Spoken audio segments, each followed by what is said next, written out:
The day I was trapped in the fire, my husband was waiting outside the delivery room for his first love. I died in that inferno, nothing left but ashes. When I woke up again, I was back in high school. Looking at that familiar face, all I felt was nausea. Ethan would never know that he lost more than just me in that fire. He also lost his unborn child.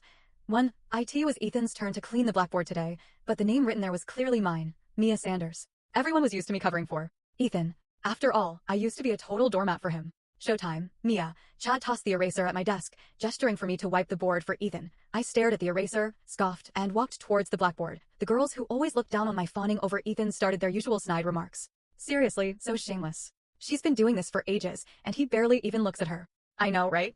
I heard she's been chasing after him since middle school. I'd never stoop so low. It's pathetic. Right, the whispers were never ending, but the me of the past had chosen to ignore them, blinded by one-sided love that ultimately led to my lonely death in the fire. Even reborn, I wouldn't forget the searing pain of that night. They say you have to hit rock bottom to turn things around. Well, I hit rock bottom.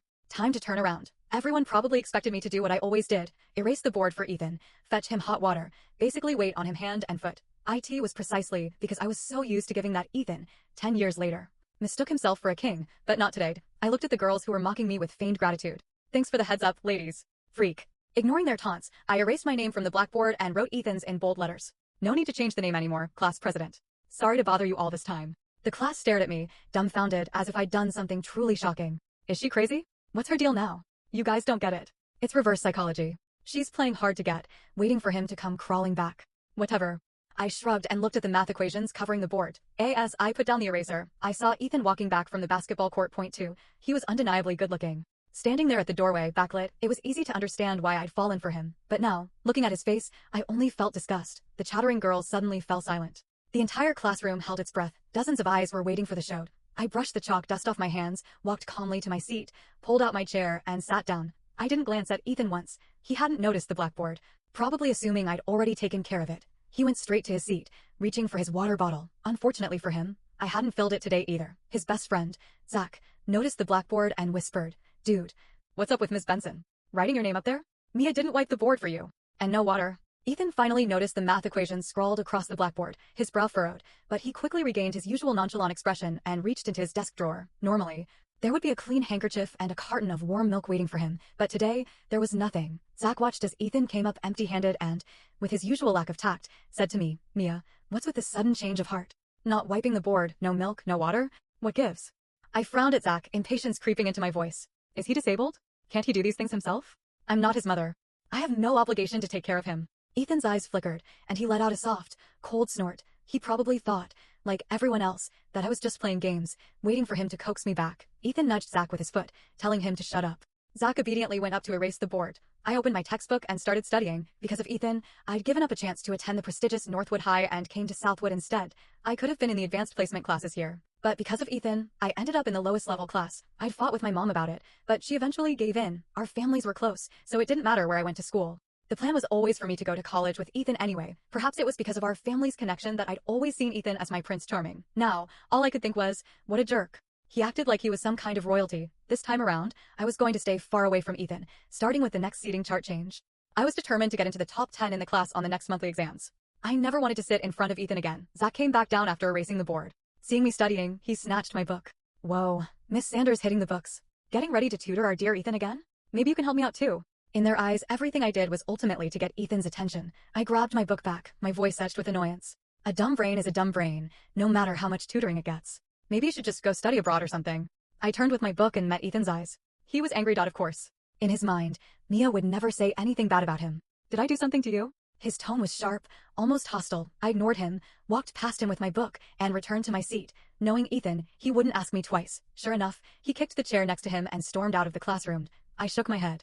He really thought he was a king, and it was my fault for having such terrible taste in guys. Point 3. I went to the cafeteria for lunch alone. Before, I'd always trailed after Ethan, eagerly fetching his lunch and drinks. Today, I realized how easy it was to just get food for myself, and more getting glared at by the people waiting in line.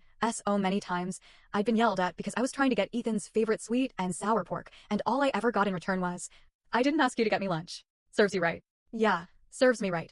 I carried my tray to my usual window seat. Soon, I saw Ethan and Zach walking towards the cafeteria with their basketball. They habitually walked over to me, but today, I hadn't gotten their lunch. Zach stared at the single tray in front of me, surprised. "Mia, where's our food?" I chewed my food, gesturing towards the serving counter. "There might still be some left if you hurry." Ethan frowned at me. I'd bruised his ego, and he clearly wasn't happy. Mia, are you on something? What did I ever do to you? I kept eating my head down. Should I tell him that 10 years later, while he waited for his first love to give birth to a child that wasn't even his, our own unborn child, and I died in a fire, should I tell him that I'd called him countless times that night, only to get a busy signal? Or that he eventually just hung up on me and texted that he was in a meeting in a hospital corridor? Ethan, did you really think I was that stupid? Did you really think I didn't know anything? In the end, Ethan didn't eat. He stormed out of the cafeteria, fuming. He skipped afternoon classes 2.4.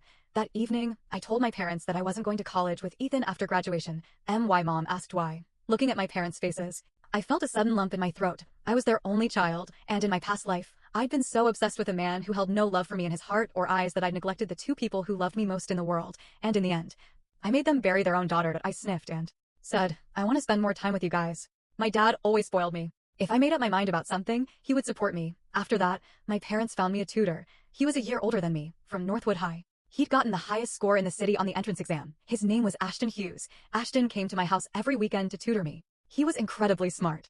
His explanations were often simpler than what the teachers taught in class. This weekend was the high school basketball league championship. Our school was hosting. Ashton was playing too. He was the captain of Northwood's team. He told me he'd compiled some notes for me and would bring them over on game day. Since the game was on a Friday, Ashton was coming to my house for a regular tutoring session after the game, but Ethan was playing too. So I wasn't planning on going to the game. I was waiting in the classroom for Ashton to text me. I sent him a message. Good luck, Mr. Hughes. Stay safe. I was just putting my phone away when Zach snatched it. Good luck, Mr. Hughes. Stay safe.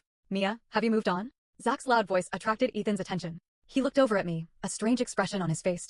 I thought I saw a flicker of nervousness, even fear, in his eyes. Ethan, the always arrogant Ethan, showing such vulnerability. He walked towards me, took the phone from Zach, and stared at the messages. His face grim. Finally, he looked up at me slowly, his voice laced with suspicion. Who is he?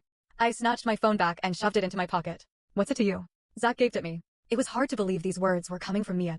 I turned to leave, heading for the library. As I turned, Ethan grabbed my arm. I asked you who he is. You're not going anywhere until you tell me. Was he crazy? In my past life, I'd chased after him, and he treated me like a nuisance, his disgust clear on his face. This time around, I was giving him what he wanted, distance, and he was suddenly clinging to me. How pathetic. I shook off his hand and frowned at him, my voice calm. Ethan, I thought you hated me? So please, just keep hating me. Ethan grabbed my arm again. Just then, a clear male voice called out from the doorway.